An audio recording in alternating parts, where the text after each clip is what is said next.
श्री स्वामी समर्थ.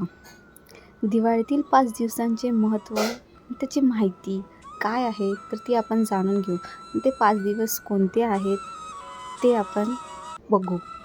धनत्रयोदशी, नरक चतुर्थी, लक्ष्मीपूजन, गोवर्धन पूजा, भाऊबीज हे 5 दिवस आहेत.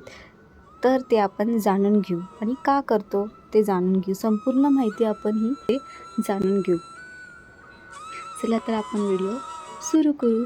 नमस्कार मित्रांनो, स्वामी आई प्रीमियम आर्टमध्ये तुमचे सर्वांचे स्वागत आहे. चॅनलवर जर नवीन असाल तर सबस्क्राईब करायला विसरून जाऊ नका. श्री स्वामी समर्थ. चला, स्वामींचं नाव घेऊन आपण व्हिडिओ सुरू करूया.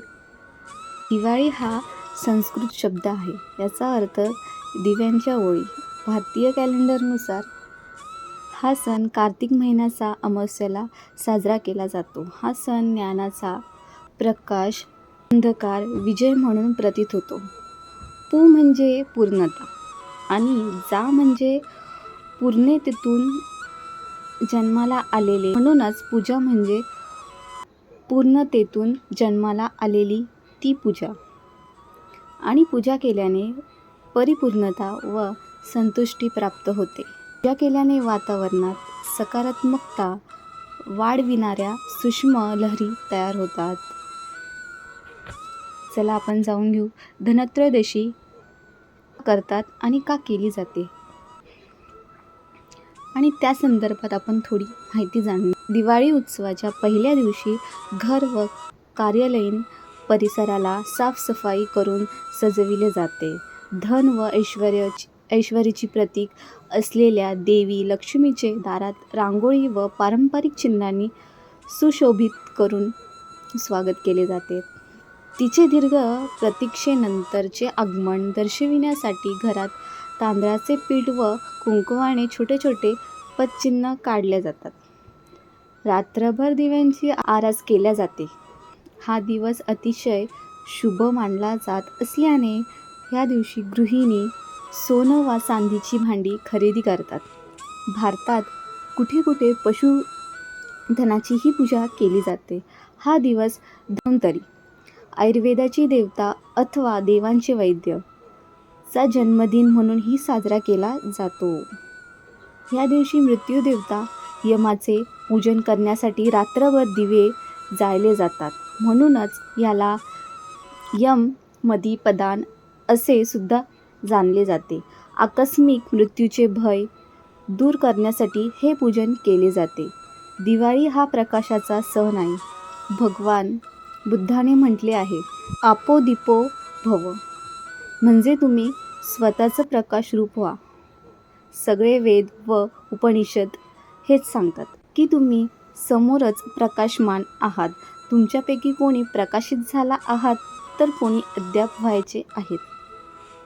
पण सर्वांमध्ये प्रकाश देण्याची क्षमता आहे.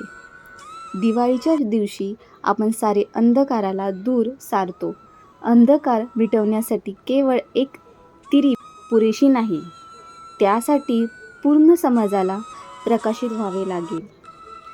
परिवारातील केवळ एक सदस्य प्रसन्न असेल तेवढे पुरेसे नाही. प्रत्येक सदस्याला प्रसन्नचित्त व्हावे लागेल. जर एकसुद्धा नाराज राहिला तर बाकी सगळे प्रसन्न राहू शकत नाही. म्हणून प्रत्येक घराला प्रकाशमान व्हावे लागेल. दुसरी गोष्ट म्हणजे आपल्या सर्वांच्या आयुष्यात आचरावी लागेल ते म्हणजे माधुर्य. इतरांना केवळ मिठाई वाटू नका, तर सगळ्यांना तो गोडवा वाटा.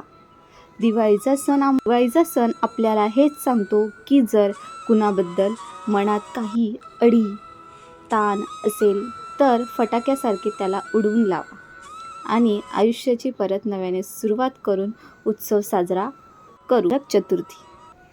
आता दुसरा नरक चतुर्थी काय आहे आणि त्याची माहिती काय ती जाणून घेऊ.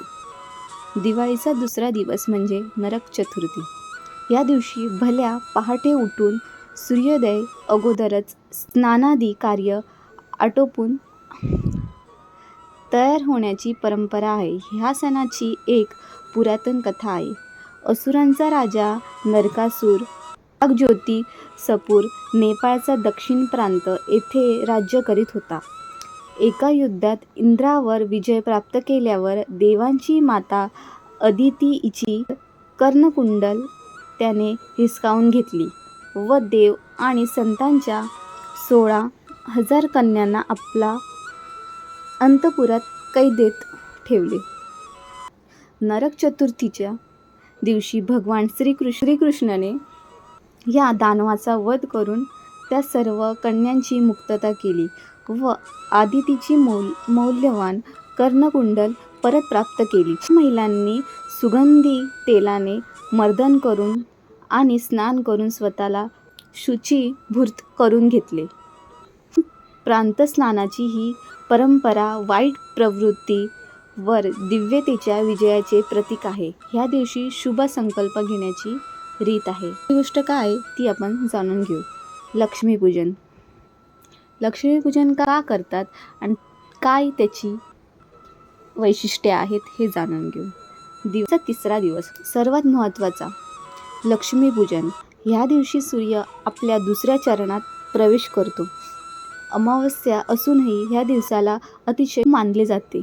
छोट्या छोट्या दिव्यांनी सारे शहर उजळून टाकले जाते आणि रात्रीचा गहिरा काळोख हळूहळू दूर सारला जातो. देवी ह्या दिवशी पृथ्वीतलावर भ्रमण करून भरभराट व समृद्धीच्या आशीर्वादाची लूट करते असे मानले जाते. सायंकाळी लक्ष्मीपूजन केले जाते आणि घरी बनलेल्या मिठाईचे सर्वांना वितरण केले जाते. हा अतिशय शुभ दिन मानला जातो कारण ह्या दिवशी बऱ्याच संतांनी व महात्म्यांनी समाधी घेऊन आपल्या नश्वर देहाचा त्याग केला होता. या महान संतांमध्ये भगवान श्रीकृष्ण व भगवान महावीरांचा समावेश आहे. याच दिवशी प्रभू रामचंद्र, सीतामाई व लक्ष्मण सोबत 14 वर्षांचा वनवास सोसून अयोध्यात घरी परतले होते. दिवाळीच्या ह्या दिवसाबद्दल एक रोचक कथेचा कठोपनिषद मध्ये उल्लेख आहे. नचिकेत नावाचा एक छोटा मुलगा होता. त्याला असे वाटायचे की मृत्यूदेवता यम हे रूपाने अमावस्येच्या काळरात्रीसारखे भयान असावेत, पण तो प्रत्यक्ष जेव्हा त्यांना भेटला तेव्हा त्यांचा शांत चेहरा व सामान्य रूप बघून आश्चर्यचकित झाला. यमाने नचिकेताला समजावून सांगितले की केवळ मृत्यूची काळोखी गुहा पार केल्यानंतरच मनुष्य श्रेष्ठ ज्ञानाचा प्रकाश बघू शकतो आणि त्याचा आत्मा परमात्म्यासोबत एकरूप होण्यासाठी देहाचा त्याग करतो. तेव्हाच नचिकेताला सांसारिक आयुष्य आणि मृत्यूच्या महत्त्वाची जाणीव झाली व तो आपल्या साऱ्या शंका दूर सारून दिवाळीच्या उत्सवात सहभागी झाला. अमावस्येच्या रात्री दिवाळी साजरी करतात आणि त्या दिवशी देवी लक्ष्मीची पूजा करतात. आम्हाला समृद्ध करणारी दिव्यता ही देवी लक्ष्मीचेच रूप आहे. आपल्याला समृद्ध करणारी दिव्यता ही देवी लक्ष्मीचेच रूप आहे. भारतात ईश्वराला केवळ पुरुष रूपातच नव्हे तर स्त्री रूपात सुद्धा पूजले जाते. ज्याप्रमाणे पांढऱ्या प्रकाशात सप्तरंग अंतर्भूत असतात त्याप्रमाणे दिव्यतेची वेगवेगळी रूपे असतात. म्हणून आजच्या दिवशी आपण ऋग्वेदातील काही प्राचीन मंत्राद्वारे देवी लक्ष्मीचे आराधना करून या आणि त्याद्वारे सकारात्मक लहरी व समृद्धी प्राप्त करूया. दिवाळीचा पहिला दिवस म्हणजे धनत्रयोदशी. प्राचीन काळी लोक ह्या दिवशी आपले सारे धन देवासमोर आणून ठेवीत.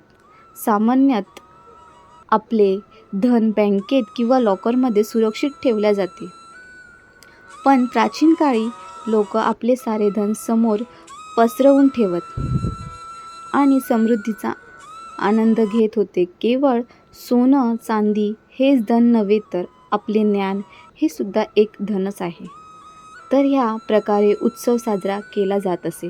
तुम्हाला आपल्या ज्ञानाचे नीट जतन करायला हवे व आपल्याला त्याबद्दल समृद्धीची भावना हवी. धनत्रयोदशी हा आयुर्वेदाचा दिवस आहे, कारण आपली जडीबुटी व त्या वनस्पतीसुद्धा एक प्रकारचे धन आहे. असे म्हणतात की ह्याच दिवशी मानवतेला अमृताची देण मिळाली.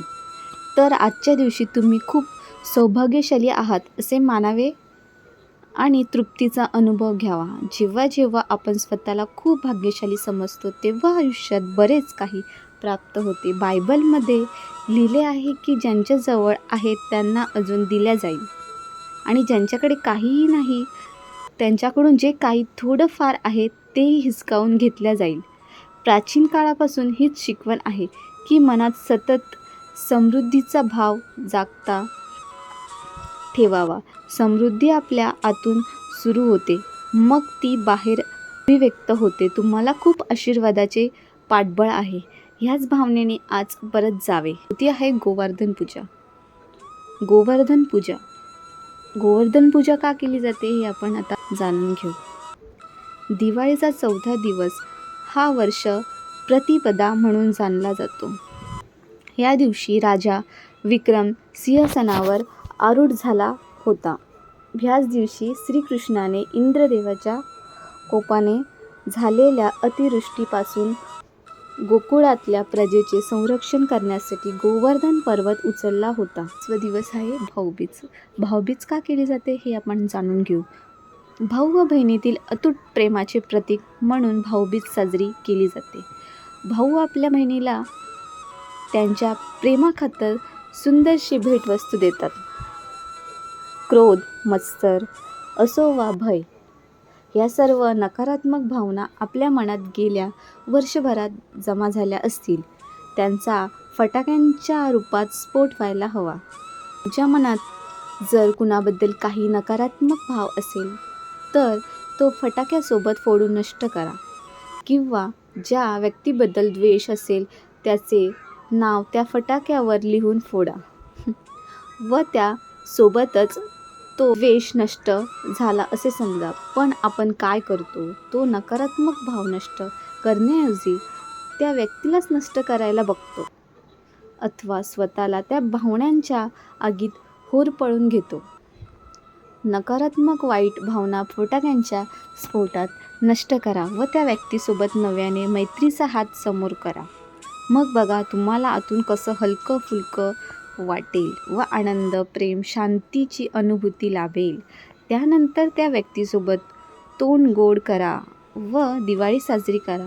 ती व्यक्ती नव्हे, त्याच्या अवगुणांचा फटाक्यांसोबत नाश करणे हीच खरी दिवाळी होय. उत्सवाची सुरुवात कृष्ण पक्षाच्या त्रयोदशीपासून होते. अशी मान्यता आहे की धनाची देवता श्री लक्ष्मी ही अतिशय चंचल असून जिथे खूप मेहनत, प्रामाणिकता व कृतज्ञतेचा भाव आहे तिथेच तिचा वास असतो. श्रीमद भागवतात असा उल्लेख आहे की लक्ष्मी मातेने बळीराजाच्या शरीराचा त्याग केला व ती इंद्र देवासोबत जाऊ इच्छित होती.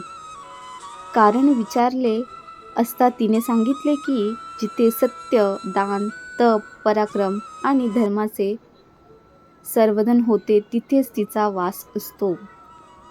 येत्या दिवाळीत आपण सारे प्रार्थना करूया व आभार व्यक्त करूया.